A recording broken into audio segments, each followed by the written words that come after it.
O Muhammad, thou art the messenger of God, and I am Gabriel.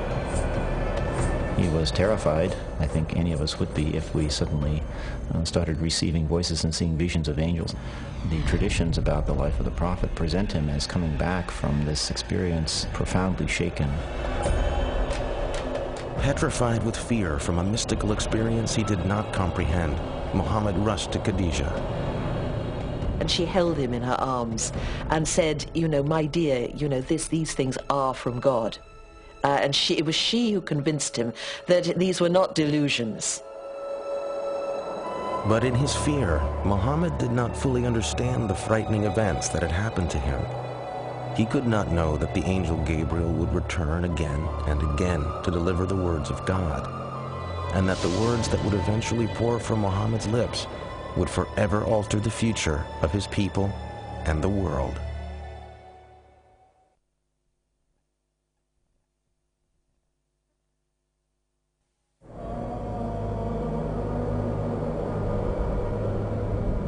In the year 610, a 40-year-old Arab businessman with a wife and a family had been suddenly visited by an angel and commanded to become God's messenger.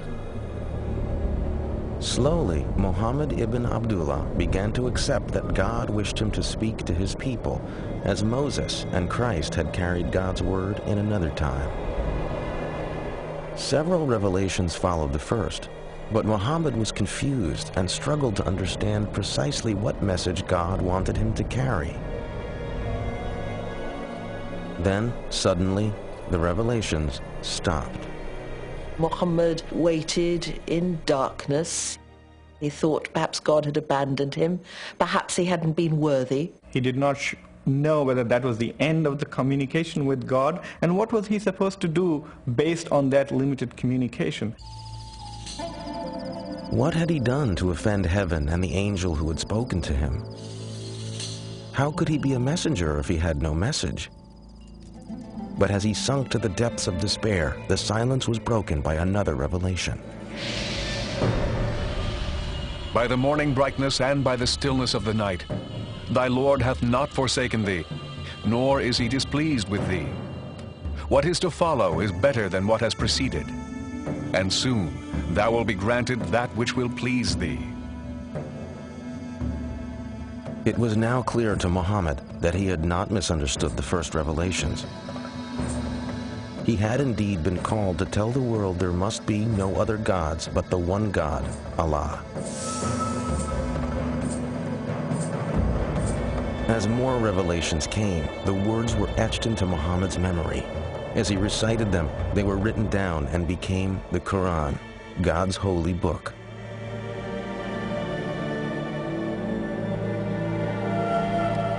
At first, only Khadijah and a few close friends and family accepted the Quran. But little by little, Muhammad started to speak out, and Arabs and other clans of the Quraysh began to embrace the message. The words of the Quran clearly had great impact, for his listeners responded to the words not as religious instructions, but as poetry. Before the rise of Islam, the Arabs did not have great architecture, they did not have great art of textile, or practically no calligraphy, but that very great poetry, oral poetry. That was the supreme art. And so what had developed at that time was a culture in which poetry played the role perhaps of television programs, maybe soap operas, even more in our modern culture. In towns and cities, or in simple Bedouin camps in the desert, those Arabs who could perform poetry and music had enormous status.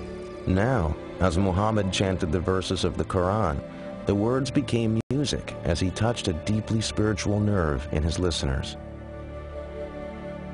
Many stepped forward to embrace Islam and its message, but for Muhammad, they were not accepting something new, simply returning to an old religion.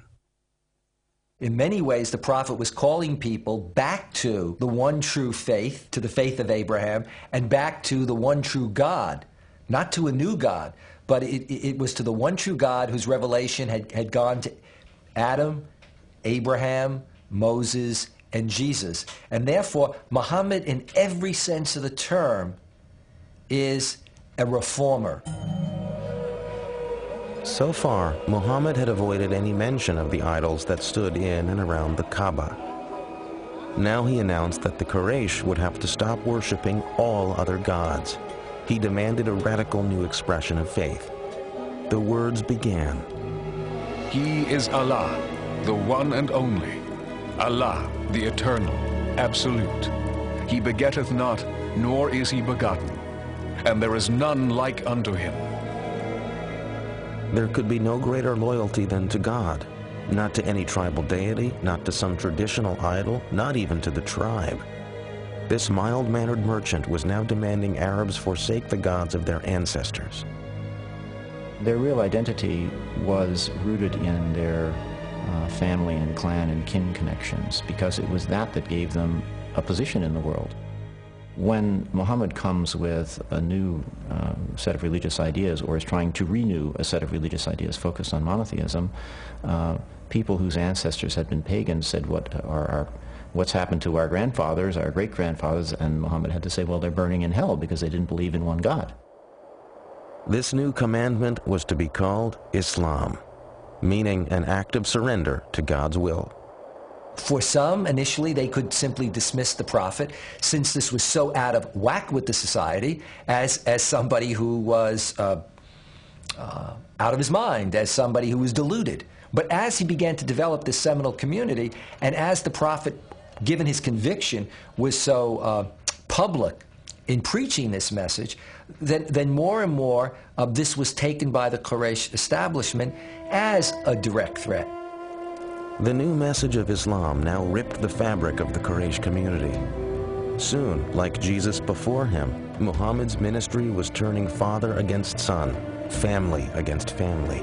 The establishment certainly feared that a man who claimed to be receiving special messages from Allah, the high god of the Arabian pantheon, would soon demand greater political powers. The most powerful Quraysh leaders turned on Muhammad and his followers. Muslims were tortured. Some were whipped, others staked for days in the fierce Arabian sun. Muhammad himself endured the fury of his neighbors, who hurled dirt and insults at him in the streets. For 2 years, Quraysh leaders placed a ban on intermarriage and trade with any followers of Islam. No one was allowed to sell them food. The agony of this period increased when Khadija died in 619. When his uncle died not long after, he lost his protector, and it became clear that Muhammad's life was in real danger. His wife is dead, his uncle is dead. Although he has followers, many of them are being tortured, imprisoned, persecuted. He is powerless to help many of those that he loves, and many of those that have believed in him. It is in this devastating time, as Muhammad came to the end of his resources, that he had his greatest mystical experience. On a night in 620, Muhammad was again awakened by the angel Gabriel. The angel presented him with a winged horse-like creature that flew the prophet through the night sky to Jerusalem. There he was greeted by Abraham, Moses, Jesus, and all the other prophets. At last, the creature took him higher and higher beyond earthly space and time. Muhammad departed his physical body, and his spirit at last stood at the summit of the universe. His celestial journey to Jerusalem suggested to Muhammad that he was entering into a new phase of his service to God and Islam. He now also understood that he could no longer remain in Mecca.